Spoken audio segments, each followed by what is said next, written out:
Thank you for joining us for today's webinar, Lactational Pharmacology Uncovered, Ask the Author Live, with Dr. Kaitlyn Krutsch, co-author of Hale's Medications and Mother's Milk 2025-2026, and professor at the Infant Risk Center at Texas Tech University Health Sciences Center. Before we get started, I wanted to mention that this webinar is being recorded, and if you miss any portion of the presentation, you can find the video on www.springerpub.com 5 to 7 business days post-event. If you have any questions during today's webinar, please type them into the Q&A box on your Zoom control panel. We will make sure to send them to Dr. Krutsch and the Infant Risk Center. Now, without further ado, we will turn the time over to Dr. Krutsch. All right, thank you, Lee. I picked some, I hope is maybe some shorter questions this time around so that we don't get so much in the weeds and I can answer quite a few things in this short 30-minute period. But it's good to see everybody today. I am a big fan of the spring, and it makes me so happy whenever things are blooming outside and the weather's getting warmer and I spend that time outside, and I hope you do too. So, I got a question about where is the domperidone project at regarding getting it approved as an orphan medication. So we actually do still have orphan drug status on domperidone. We have a protocol approved by the FDA to do a clinical study. We don't have any funding to do that study, and the FDA has been really all right.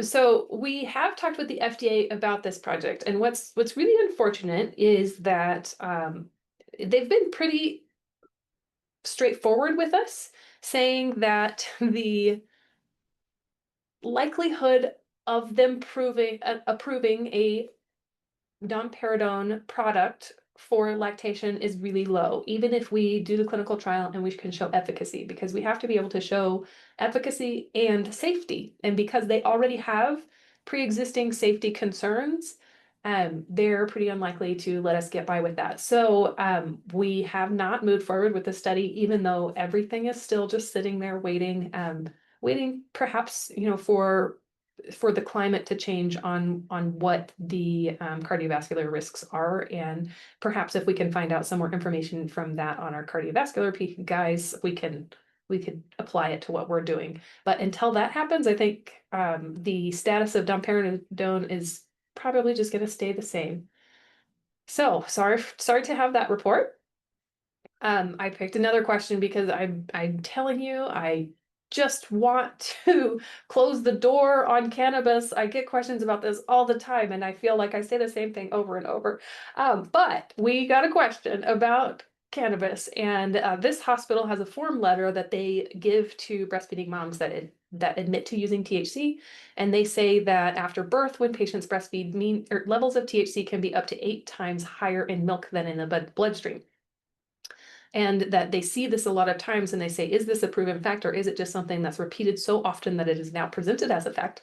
And it is actually factually not incorrect. But I think that where this number comes from is this study by Maya Bunnick's group at University of Colorado. And they have this quote in here, which I think is probably where people are picking it up from, which is the milk plasma partition coefficient for THC was approximately 6 to 1, but the interquartile range was 8.121. So I think that that's where that's coming from. So this is the amount of drug in milk versus the amount of drug in plasma. And so it's 8 times higher than milk. But here's the thing about that. This number, 8 times a very small number, is still a very small number. And so that's where we're at the Infant Risk Center. We do know that it does transfer into milk, and we can quantify that. But the point is, like, if we have a big enough magnifying glass, we can find anything. And so even though the potential for the transfer to be 8 to 1 at some point is higher, I'm still not worried about it, unless it's some like chronic use where like maybe the levels of THC in milk stay high for a really long time. That's still not something that we have a ton of information about. But I can give you a teaser and say that I am working on something for that. And I hope that maybe it's probably still a year or two out. But I think that we'll really be able to change the way that we're approaching this. But for now, what you can know is that I really detest milk plasma ratios, and this is why.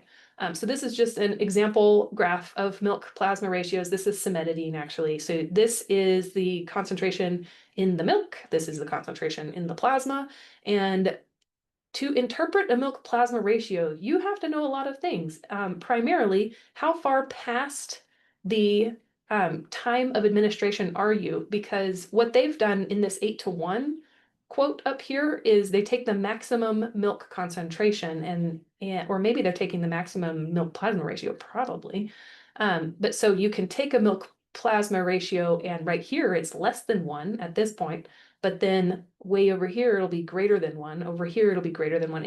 Whenever the lines cross, that's going to be 1. But when the milk is at its peak, if the plasma, especially let's say you have a drug that peaks really high like cannabis, and then if you inhaled it, for example, and it was a one-time dose, it's going to peak really high and then it's going to go down really fast. But the milk levels might stay up higher for a little bit longer. And so that's what you're going to see is a milk level way up here, but your plasma levels are down here, and it just takes a little bit longer for it to diffuse out of the milk. So that's it. That's all we're looking at.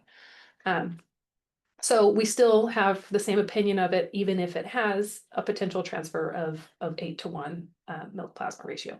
And it's like it's all in the way that you read it and the way that you interpret the data. And that's huge. I feel like I read transfer studies into milk all the time. And even the people who are doing the studies, sometimes I think, wow, this is like, I don't know that we're interpreting this the way that we want to be interpreting it. And so that's why we write the book, to try and give you the same knowledge where you don't have to know everything.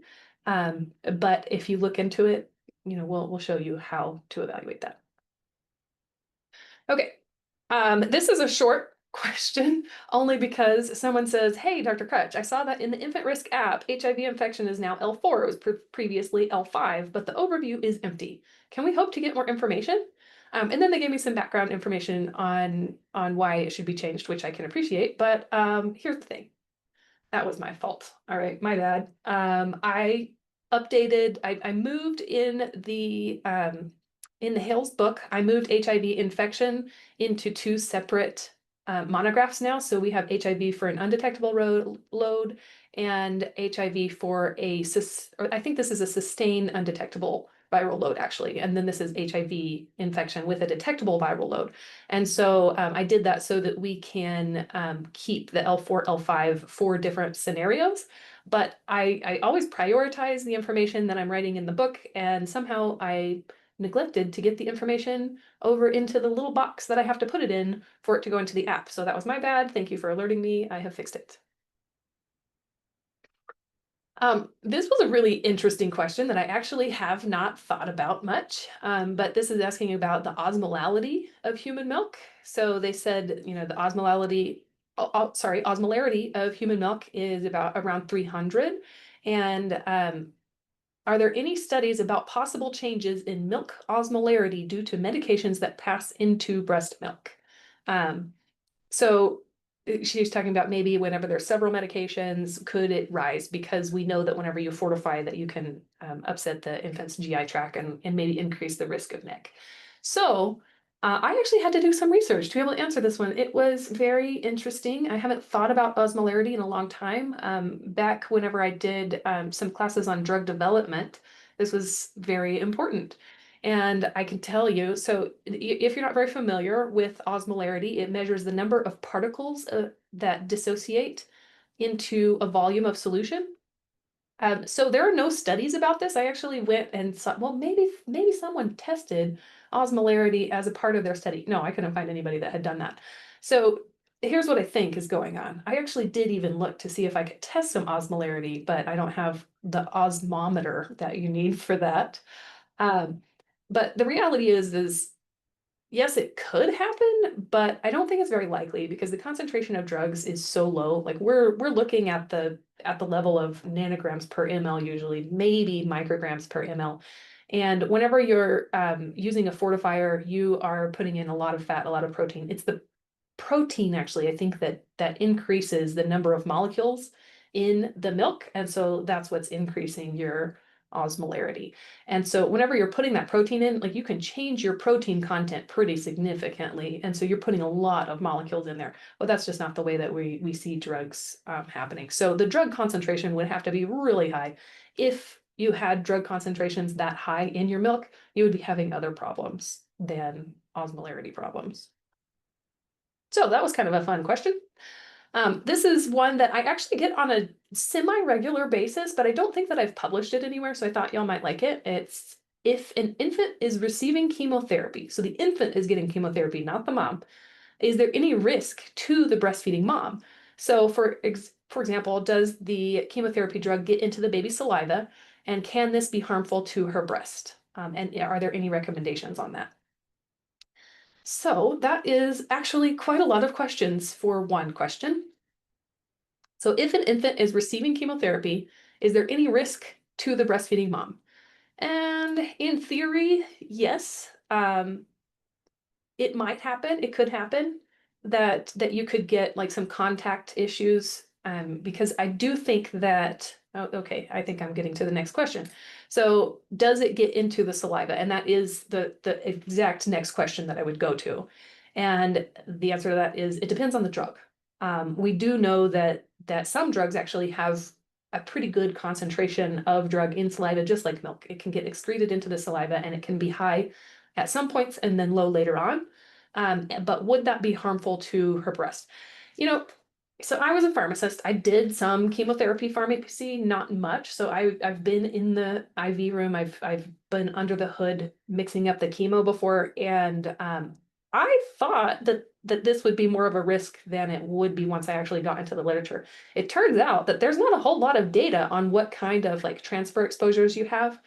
So I was looking at what kind of damage could happen to the nipple or areola. And I do think it's possible. And I do think that there's maybe some limited potential for absorption. But the only data that I was able to find that would help was on urine exposures. So whenever you have a mom or an infant that's taking chemotherapy, for example, it can also get excreted into their urine, and you do things like double flush or you double glove if you're changing a diaper or something like that. And I have one of our nurses, Katie, who you might have heard on the phone before. She used to work on the pediatric floors, and I was asking her, and she said, "Yeah, we double glove, but actually the moms would be in there with no gloves at all, and we wouldn't recommend that they do that, but they would do it anyway." And so it's I think it's possible, but it's pretty unlikely. So as far as a recommendation, I think the recommendation is always going to be like, first you have to check out what the drug is. So talk with your oncology pharmacist. They're probably going to know how risky that drug is, if it can cause like chemical burns and that kind of a thing. So like I said, in urine exposures, there is one report of a housekeeper in the hospital having allergic reactions whenever she was cleaning the toilets on these floors where they were treating chemo patients. So, that was an interesting find. So I think that it's possible that you can have skin reactions from urine or saliva exposures. Um, I also found some systemic detection of chemo agents in people who prepare chemotherapy. So they just have, transfer from, touching hands. And this is like in clean room um, scenarios and that type of thing. And they still could find it in their blood. But like I said, if you have a strong enough magnifying glass, you're going to be able to find something. And they actually did find chemo agents in like half of people who were preparing chemo. So I'd say, from a personal perspective, if it was my baby, you'd have a hard time convincing me not to breastfeed them if I thought that I could provide them like some degree of comfort. But that said, I don't know as a provider that I would feel comfortable enough telling a mom that that's my blanket recommendation. So the American Society of Clinical Oncology I don't think that their recommendation is going to be terribly helpful, but they say to use personal protective equipment and follow safety protocols to minimize exposure risks. So that to me sounds a lot like the FDA labels that say, you know, an individualized risk benefit assessment on the medication and breastfeeding. So it doesn't really help much. But so I've given you my personal opinion, and I hope that that helps someone. And I'm really making it through these questions quick today. So I think that this is actually the last question that that I've prepared answers for.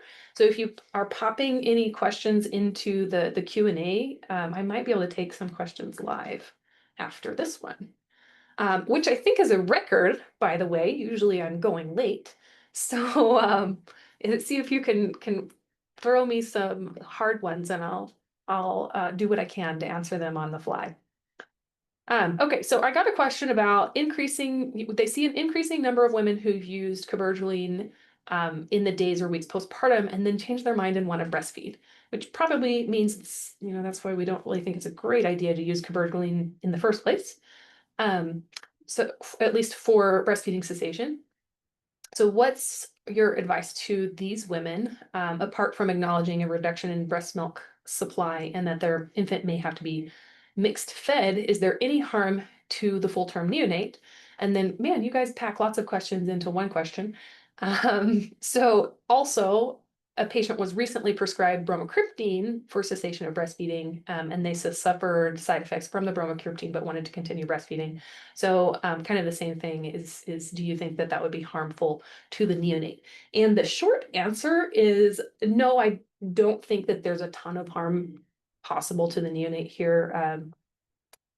So if you compare cabergoline and bromocriptine, I'll start with bromocriptine. Actually, the molecular weight is larger. It's to the point where we don't really expect it to get into milk. The half-life is pretty short, which I like.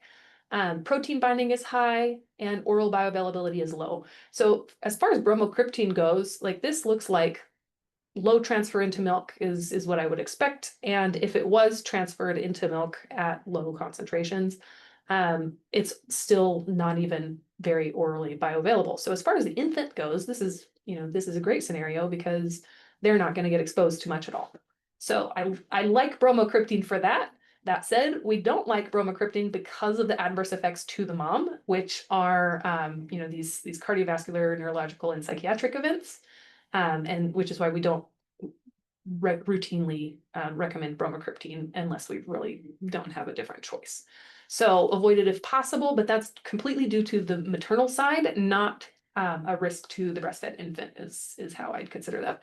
So cabergoline, whenever we're looking at it, the molecular weight is smaller. It's still, I would expect to see maybe a little bit in breast milk from this molecular weight, but not a whole lot, especially combined with the idea that there's 40% protein binding. So there is going to be enough free drug in mom's blood that transfer is possible, but it's going to be limited by that molecular weight of 450. But the half-life is really long. And anytime you get a really long half-life, it means that it's always a little bit more concerning, because if an infant is exposed to it, are how much risk is there going to be for accumulation? And it's possible. However, it does have a slightly better side effect profile. So you have nausea, constipation, headaches. It still has the risks for cardiovascular events and that type of thing. It's just a lot lower. But I do know that I've heard plenty of people that are using low dose cabergoline for oversupply. So I think that they've all been doing well. We've actually been trying to collect milk samples from those moms that are taking low levels of cabergoline.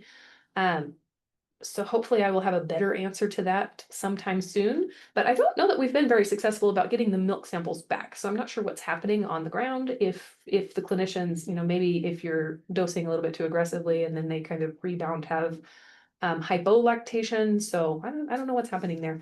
But overall, the risk of these drugs is more to the milk supply and to the mom and less to the baby. So that's where we're at on those.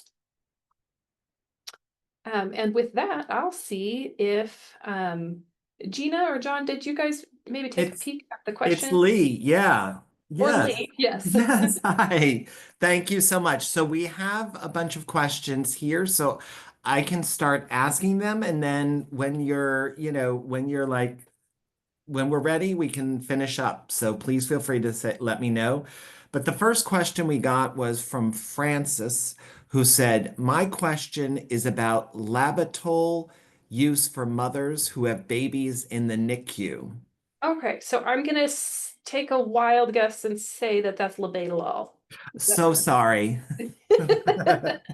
Okay, labetalol, we see a lot of labetalol use in moms in the NICU. They'll use it a lot whenever you have preeclampsia and then continue using it afterwards.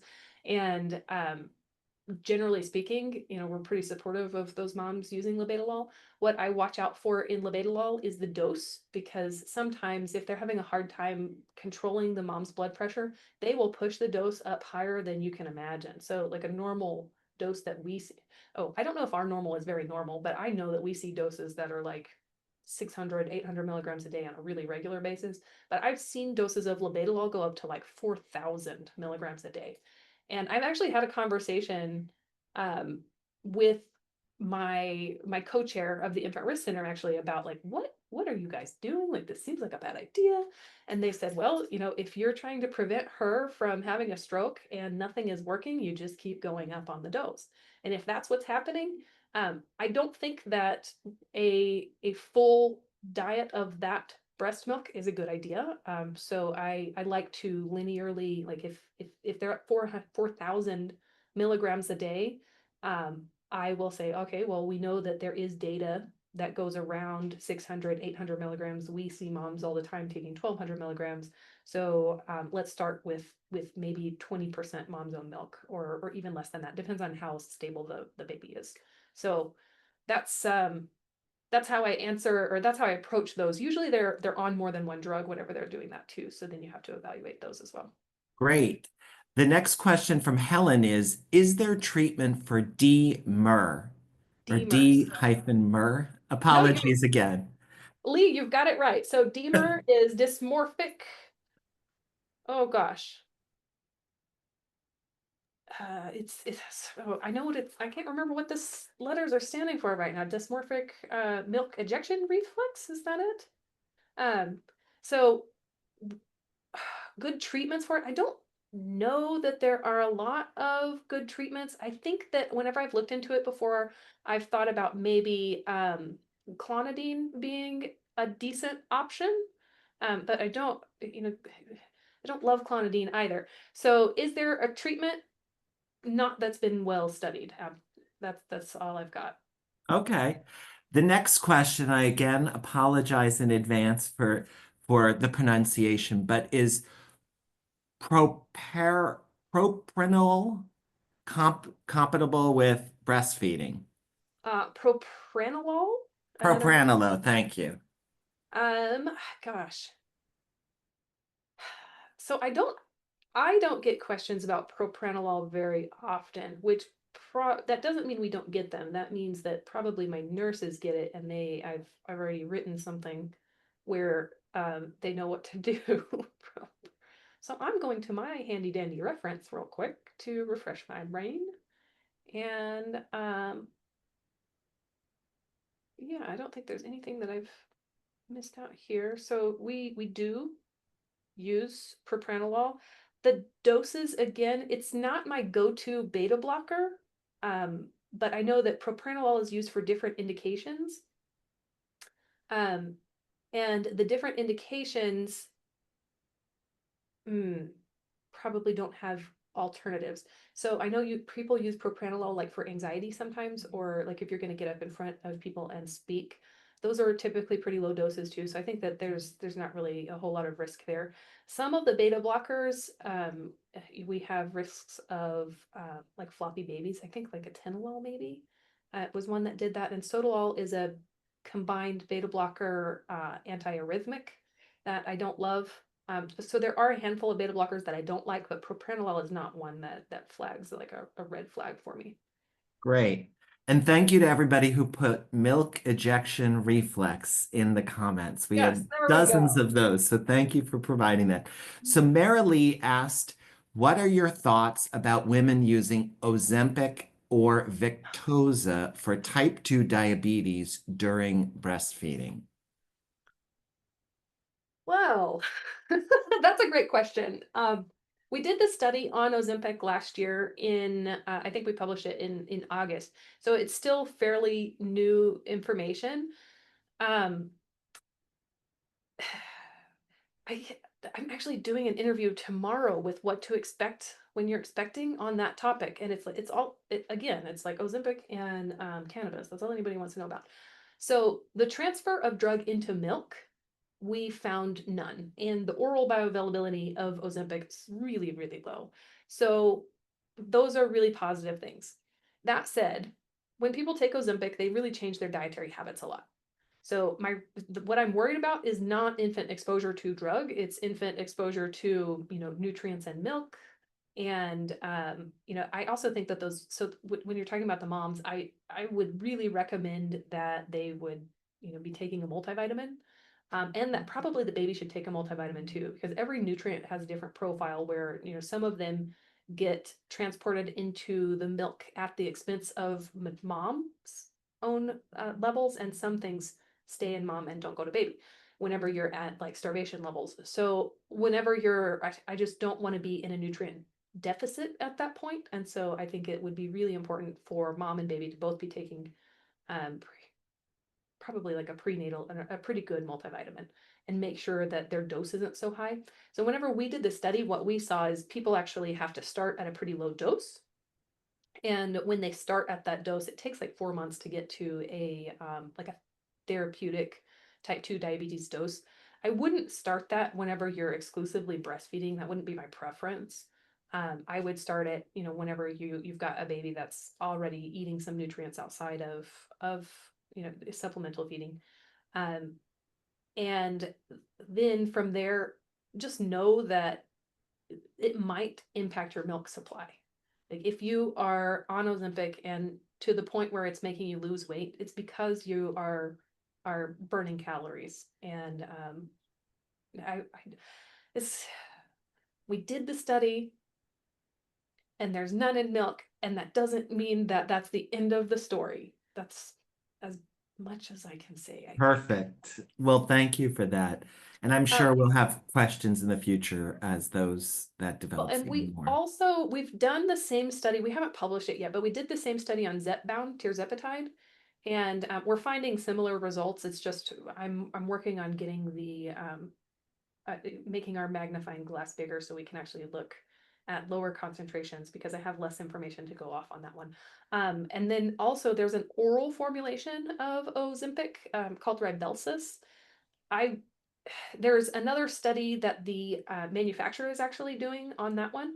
And I think that they have concerns about the oral version. So, I know it's really confusing. I said Ozempic isn't orally absorbed, so I'm less worried about it in the infant, but they have an oral formulation of the drug, but they're actually co-formulating it. So they add the drug and then they add something called I think it's like a permeation enhancer. It's called SNAC, which I think is a great name for for that. I think that we're going to start seeing that a lot more. So it changes the way that you absorb this large molecule so that you can have it orally. And if it changes the way that you're absorbing Ozempic, if that got into the milk and then it changes the way that the baby is absorbing all kinds of different things, I wouldn't that wouldn't be my preference. Just use the once weekly injectable if you do have to do that.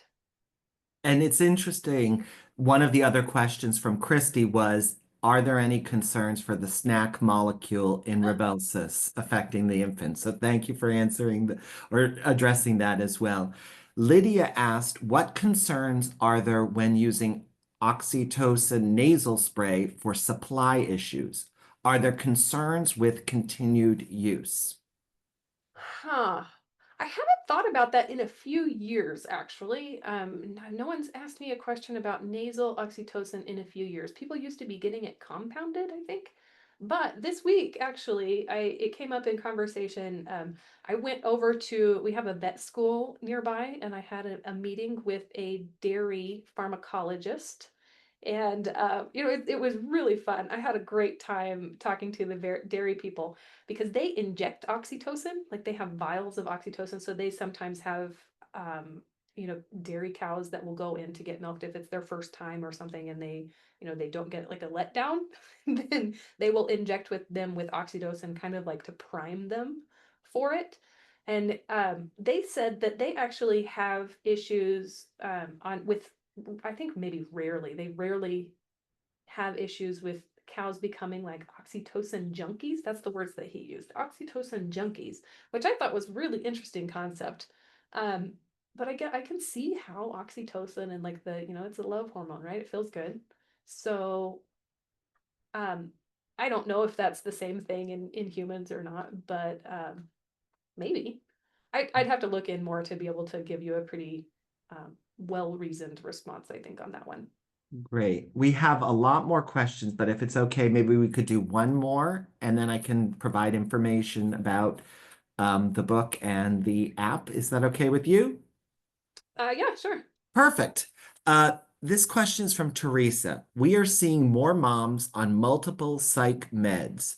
When do you get concerned with multiple L3 psych meds versus one? Or do you just watch the infant symptoms? I think when you have a lot of drugs, watching the infant is, that's never a bad idea. It's always a good idea. It depends on the drug for me. So like for Boost Bar, for example, I get a lot of consults here at the Infant Risk Center, and almost, I would say, half of them are like a list of psychiatric polypharmacy, and then I'd say the rest of them are usually like Suboxone and those types of questions.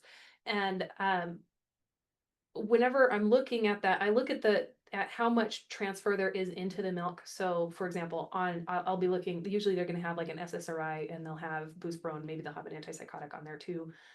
You look at the dose. Um, if they're taking 50 milligrams of sertraline versus 200 milligrams of sertraline, um, and you look at how much the transfer is. So, if you have 50 milligrams of sertraline, I'm not worried about it. If you're adding that on to a long list of drugs, the Boost Bar, I know that it doesn't transfer into milk. And so I just almost completely ignore that it is on the list, because I think that if I remember right, the relative infant dose is like 0.2%. It's really low. So I don't worry about that one either. What I worry about is whenever we get multiple drugs, whenever you have relative infant doses that are pretty significant, or even if you have 3 or 4 different drugs that have 5% RID, that is something that we think about. That doesn't necessarily mean that I'm going to say don't breastfeed. I'm actually working on I'm telling all of my secrets. I'm working on a machine learning algorithm that's trying to analyze and see how we're assessing these situations to see if it can find out, what the common denominators are. I don't know if that's going to work out or not, but I'm working on it. I like it. And that said, whenever you have that many psych meds on a mom, I think you just have to approach her so gently with, okay, or how are we going to get you to have enough sleep? And a lot of times, if you can do like partial feedings, which is a lot of times what I go to is partial feedings, especially like right in the period where after they're born. And I hate this. Okay. I hate it because in that period right after they're born, when you really need them to be expressing milk so that they get a good milk supply is also when they're loaded with drug from in utero transfer. And so, I don't know that there's like a really great answer to this question, because anytime I say, well, maybe we'll try half and half and then assess how the infant's doing, and then you can go up from there. And most of the time, I think that you'll be able to go up, because if they can clear that in utero drug, and then they can add the drug from lactation, which is going to be less exposure than in utero. Um, like, I think that by the time you get to 2 or 3 weeks, everything will be worked out. if they have enough milk supply. And so if you guys actually could give me feedback on that, that would be really fantastic, because I really am concerned sometimes that we are preventing moms from establishing really good milk supplies. Yeah, thank you, Dr. Krutsch. Actually, we can make sure to ask that in our follow-up to all the attendees and all the folks that have registered today so they can provide their feedback. Um, Thank you, everybody, for all your questions today. I know that there are a lot of questions still in the chat, and we have some more in the Q&A. Like I said before, we will provide those to Dr. Krutsch and to the Infant Risk Center. Thank you again, Dr. Krutsch, for a excellent, informative presentation, and especially thank you all for spending time with us today. If you're interested in purchasing the print book, Hale's Medications and Mother's Milk 2025-2026, you will receive a 25% discount using the code webinar25 at checkout on springerpub.com. And especially if you have any bulk purchases, so multiple copies, or are interested in our multi-user subscriptions, such as the app and our site and group subscription options, which can be for your institution, your hospital, your organization, please contact Susan McElwain at smcElwain@springerpub.com. Again, we'll provide all that information in our follow-up, and Susan will be in touch as well. I wanted to let everyone know that the recorded session will be available on Springer Pub in 5 to 7 business days. Thank you again, Dr. Krutsch, and I want to wish everyone a great afternoon, and we look forward to you joining us for future Springer Publishing webinars. Have a great day. Thanks again.